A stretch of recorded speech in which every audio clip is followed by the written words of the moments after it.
আসসালামু আলাইকুম everyone, welcome back to again another video. আজকে আমরা আলোচনা করব কম্পিউটারের বেসিক থেকে অ্যাডভান্স লেভেলের ক্লাসটির পার্ট 5। আজকের এই ক্লাসে আমরা আলোচনা করব কম্পিউটারের ডেট অ্যান্ড টাইম কিভাবে সেট আপ করতে হয়।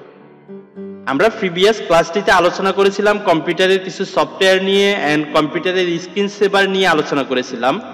আজকে আমরা কম্পিউটারের ডেট অ্যান্ড টাইম কিভাবে সেট আপ করতে হয় এন্ড কম্পিউটারের আরো কিছু প্রোগ্রাম নিয়ে আলোচনা করব।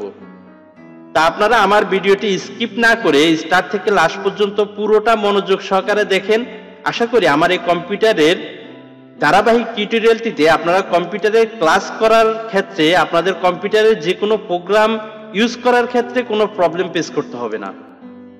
তা আমি আর কথা না বাড়িয়ে সরাসরি মূল কাজে চলে যাচ্ছি। তবে যাওয়ার আগে আপনাদের কাছে আমার ছোট্ট একটি রিকোয়েস্ট, যারা আমার চ্যানেলটিকে এখনো সাবস্ক্রাইব করে রাখেননি তারা অবশ্যই আমার চ্যানেলটিকে সাবস্ক্রাইব করে রাখবেন এবং পাশে থাকা বেল আইকনটিতে ক্লিক করে রাখবেন, যাতে আমি নেক্সট টিউটোরিয়াল আপলোড করলে আপনাদের কাছে নোটিফিকেশন চলে যায়। তা আমরা এখন কম্পিউটারের date and time set up করে দেখিয়ে দিব কিভাবে আমাদের কম্পিউটারের ডেট অ্যান্ড টাইমটা সেট করতে হয়। আমরা একটা নিউ কম্পিউটার কিনলে সেই কম্পিউটারে দেখা গিয়েছে আমাদের ডেট অ্যান্ড টাইমটা সেট করা থাকে না, সেটা আমাদের এলোমেলো একটা টাইম সেট করা থাকে, কিন্তু সেটা আমাদের সেট আপ করে নিতে হয়। তো সেটা আমরা কিভাবে সেট আপ করবো, সেটা সেট আপ করার জন্য আমাদের কম্পিউটারের ডাইন পাশে কর্নারে আপনারা দেখতে পাচ্ছেন এখানে এই যে ডেট অ্যান্ড টাইম এখানে দেওয়া আছে।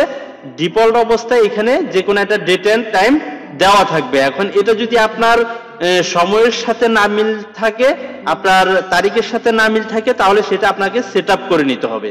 এবং সেটা করার জন্য আপনারা এখানে দেখতে পাচ্ছেন আমরা ডেট অ্যান্ড টাইমের এখানে যদি মাউসটা ক্লিক করি আপনারা দেখতে পাচ্ছেন এখানে ডেট অ্যান্ড টাইমটা এখানে সময় দেওয়া আছে, এখানে তারিখগুলো দেওয়া আছে, এগুলা বড় আকারে দেখতে পাচ্ছেন। এখন ডেট অ্যান্ড টাইমের এখানে আপনারা যদি মাউসের রাইট বাটনটি ক্লিক করেন এখানে একটা পেজ ওপেন হবে। এখানে আপনারা দেখতে পাচ্ছেন অ্যাডজাস্ট ডেট অ্যান্ড টাইম। এখানে অ্যাডজাস্ট ডেট অ্যান্ড টাইম আপনারা ডেট অ্যান্ড টাইমের এখানে এসে মাউসের রাইট বাটন ক্লিক করবেন। রাইট বাটন ক্লিক করার পর এখানে অ্যাডজাস্ট ডেট অ্যান্ড টাইম নামের যে অপশনটি দেখতে পাচ্ছেন জাস্ট এখানে ক্লিক করে দিবেন। এখানে ক্লিক করার পর আপনারা দেখতে পাচ্ছেন আপনাদের ডেট অ্যান্ড টাইমটা সেট আপ করার জন্য এখানে সেই পেজটা ওপেন হয়ে গিয়েছে। এখন আমরা এখান থেকে কিভাবে ডেট অ্যান্ড টাইমটা সেট আপ করবো সেটা আমি আপনাদেরকে দেখিয়ে দিচ্ছি। আপনারা এখানে দেখতে পাচ্ছেন এখানে টাইম জোন নামের যে অপশনটা দেখতে পাচ্ছেন, এখান থেকে আপনারা আপনাদের টাইম জোনটা সেট আপ করে নেবেন। টাইম জোনটা হচ্ছে আমরা যদি একটা কম্পিউটার নিউ ক্রয় করে থাকি তাহলে সেক্ষেত্রে এখানে বিভিন্ন দেশের টাইম জোনটা সেট আপ করে থাকে। আপনারা আপনাদের যার যার দেশের টাইম জোনটা সেট আপ করে দিবেন। আমরা এখানে যেহেতু ঢাকায় এখানে UTC+06:00 ঢাকা, আমরা যেহেতু ঢাকার টাইমটা সেট আপ করে থাকি সেক্ষেত্রে আমাদের এখানে ঢাকাটা সিলেক্ট করে দিতে হবে। এখানে সিলেক্ট করে দেওয়ার পর আপনারা এখানে দেখতে পাচ্ছেন set the date and time manually. আমরা যদি ডেট অ্যান্ড টাইমটা ম্যানুয়ালি সেট করতে চাই তাহলে এখানে দেখতে পাচ্ছেন চেঞ্জ নামের যে অপশনটা দেখতে পাচ্ছেন আপনারা জাস্ট এখানে ক্লিক করবেন। যে এখানে চেঞ্জ নামের যে অপশনটা দেখছেন এখানে ক্লিক করবেন। এখানে দেখতে পাচ্ছেন চেঞ্জ ডেট অ্যান্ড টাইম, এখান থেকে আপনারা ডেটটা চেঞ্জ করে দিবেন। এখানে আপনাদের বর্তমানে যে মাস চলতেছে আপনারা সেই মাসটা এখানে সেট আপ করে দিবেন। এন্ড এখানে দেখতে পাচ্ছেন তারিখটা সেট আপ করে দিবেন। আপনি যে তারিখ সেট আপ করতে চাচ্ছেন সেই তারিখটা সেট আপ করে দিবেন। এখান থেকে আপনার ইয়ারটা সেট করে দিবেন, এখানে কত সাল চলতেছে সেটা আপনারা সেট আপ করে দিবেন। এন্ড এখানে টাইমটা আপনারা সেট আপ করে দিবেন, এখানে ঘন্টাটা আপনারা সেট আপ করে দিবেন, এখানে মিনিট সেট আপ করে দিবেন, এখানে AM নাকি PM সেটাও সেট আপ করে দিবেন। দেওয়ার পর এখানে এই যে চেঞ্জ নামের যে অপশনটা দেখতে পাচ্ছেন এখানে ক্লিক করবেন। ক্লিক করে দেওয়ার পর আপনাদের ডেট অ্যান্ড টাইমটা চেঞ্জ হয়ে যাবে, সেটা অটোমেটিকলি আপনাদের বর্তমানে যেই টাইমটা সেট আপ করেছেন সেটা চেঞ্জ হয়ে পূর্বেরটা ডিলিট হয়ে বর্তমানটা সেট আপ হয়ে যাবে। তো এটাই হচ্ছে ডেট অ্যান্ড টাইম কিভাবে সেট আপ করতে হয়, এটা আমি আপনাদেরকে দেখিয়ে দিয়েছি। এখন আমরা আলোচনা করব কম্পিউটারের আমরা প্রিভিয়াস ক্লাসটিতে কম্পিউটারের এই সফটওয়্যারগুলো আলোচনা করেছিলাম, যে এই সফটওয়্যারগুলো নিয়ে আলোচনা করেছিলাম। এখানে কিছু সিস্টেম সফটওয়্যার থাকে এন্ড কিছু ইনস্টল করা সফটওয়্যার থাকে। এখন আমাদের কম্পিউটারে অনেকগুলো সফটওয়্যার থাকে, কিন্তু সব সফটওয়্যার কিন্তু আমাদের ডেস্কটপে রাখা সম্ভব না। ডেস্কটপ মিনস হচ্ছে আমাদের কম্পিউটারের সামনে যে সফটওয়্যারগুলো রাখা হয় এগুলা ডেস্কটপে থাকে। ডেস্কটপ এটা হচ্ছে সামনের সাইডটাকে ডেস্কটপ বলা হয়। তো এখানে প্রতিটা সফটওয়্যার থাকে, কিন্তু আমরা দেখা গেছে, কিন্তু আমাদের ডিসপ্লেতে এতগুলো সফটওয়্যার রাখলে এটাকে সুন্দর দেখা যায় না। তো সেজন্য আমরা এখানে সব সফটওয়্যার রাখি না, এখানে সফটওয়্যারগুলো আমাদের ডিলিট করে দিতে হয়। তো ডিলিট করে দিলে আমরা নেক্সট যে সফটওয়্যারগুলো, বাকি সফটওয়্যারগুলো আছে সেগুলো আমরা কোথায় পাবো? সেগুলোর জন্য আমাদের যেতে হবে, আমরা এই যে এখানে দেখতে পাচ্ছেন আমাদের এই যে কর্নারে, একবারে কর্নারে স্টার্ট মেনু যে অপশনটা আছে, যে এখানে আমরা যদি মাউসটা রাখি, আমরা এই স্টার্ট মেনুতে গিয়ে আমাদের এখানে যাবতীয় যত সফটওয়্যার আছে সবগুলো আমরা এখানে পাবো। এই যে আপনারা দেখতে পাচ্ছেন এখানে আমার সবগুলা সফটওয়্যার দেওয়া আছে। আমার কম্পিউটারে যতগুলো সফটওয়্যার আছে প্রতিটা সফটওয়্যার এখানে আছে। আমরা এখান থেকে ক্লিক করলে আমাদের সফটওয়্যারটা ওপেন হয়ে যাবে।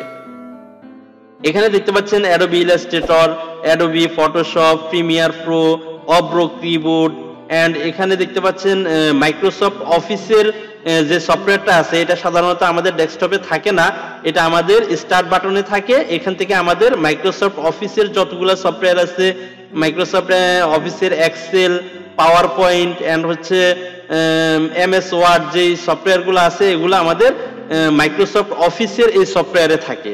এখান থেকে আমাদের ওপেন করে নিতে হয়। তো এগুলা সব সফটওয়্যার এখানে আছে। আমাদের কোনো সফটওয়্যার যদি প্রয়োজন হয়, আমরা স্টার্ট বাটনে এসে এখান থেকে আমরা সফটওয়্যারটা ওপেন করে নিতে পারবো। তো এটা আমি আপনাদেরকে দেখিয়ে দিচ্ছি আমাদের সফটওয়্যারগুলো কোথায় থাকে।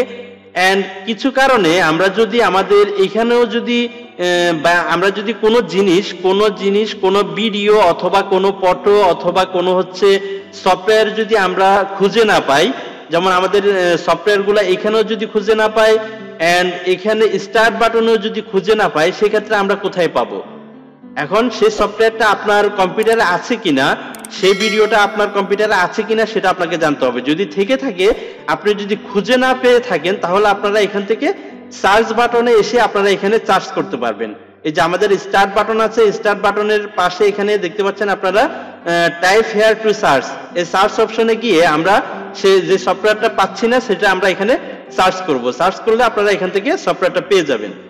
এন্ড আমি যদি এখান থেকে আমার যে কোনো একটি অ্যাপস ডিলিট করে দিই, একটা অ্যাপ্লিকেশন যদি আমি ডিলিট করে দেই, যেমন আমি যদি এখান থেকে আমার কন্ট্রোল প্যানেলটি যদি ডিলিট করে দেই, তাহলে এটা আমি কোথায় পাবো? এই কন্ট্রোল প্যানেলটি আমি এখানে পাচ্ছি না, এই কন্ট্রোল প্যানেলটি আমি স্টার্ট বাটনেও পাচ্ছি না, এই যে স্টার্ট বাটনেও কিন্তু কন্ট্রোল প্যানেলটি পাচ্ছি না। তাহলে এই কন্ট্রোল প্যানেলটি আমি কোথায় পাবো? এই কন্ট্রোল প্যানেলটি পাওয়ার জন্য আমরা এখান থেকে ম্যানুয়ালি যে সার্চ অপশনটা আছে, আপনারা এখানে এসে সার্চ দিবেন। আমি এখান থেকে এসে কন্ট্রোল প্যানেলটি সার্চ দিচ্ছি। এই যে কন্ট্রোল প্যানেলটি সার্চ দেওয়ার পর আপনারা এখানে দেখতে পাচ্ছেন আমার কন্ট্রোল প্যানেলটি অ্যাপসটি চলে আসছে। তাহলে এটাকে আমরা এখান থেকে ক্লিক করলে আমাদের কন্ট্রোল প্যানেলটি ওপেন হয়ে যাবে। এবং এটা শুধু ক্লিক করলে ওপেন হবে, কিন্তু কন্ট্রোল প্যানেলটি কোথায় আছে সেটা আমরা পাবো না। এখন কন্ট্রোল প্যানেলটি আমাদের ডেস্কটপে আবার আনতে হবে। এবং কোথা থেকে আনতে হবে? এই কন্ট্রোল প্যানেলটি সার্চ দিয়ে বের করার পর আমরা এখান থেকে মাউসের রাইট বাটন ক্লিক করব। মাউসের রাইট বাটন ক্লিক করার পর আপনারা দেখতে পাচ্ছেন ওপেন ফাইল লোকেশন, মানে এই অ্যাপ্লিকেশনটা কোথায় আছে সেটা আমরা এখান থেকে ওপেন করব। এখান থেকে আমাদের মাউসের রাইট বাটন ক্লিক করবেন, রাইট বাটন ক্লিক করে ওপেন ফাইল লোকেশন, এখানে ক্লিক করলে দেখতে পাচ্ছেন আমার কন্ট্রোল প্যানেলটি কোথায় আছে সেটা আমি এখান থেকে কপি করে নিব। এখান থেকে কপি করে নিব, কপি করে আমরা এটাকে আমাদের ডেস্কটপে নিয়ে আসব।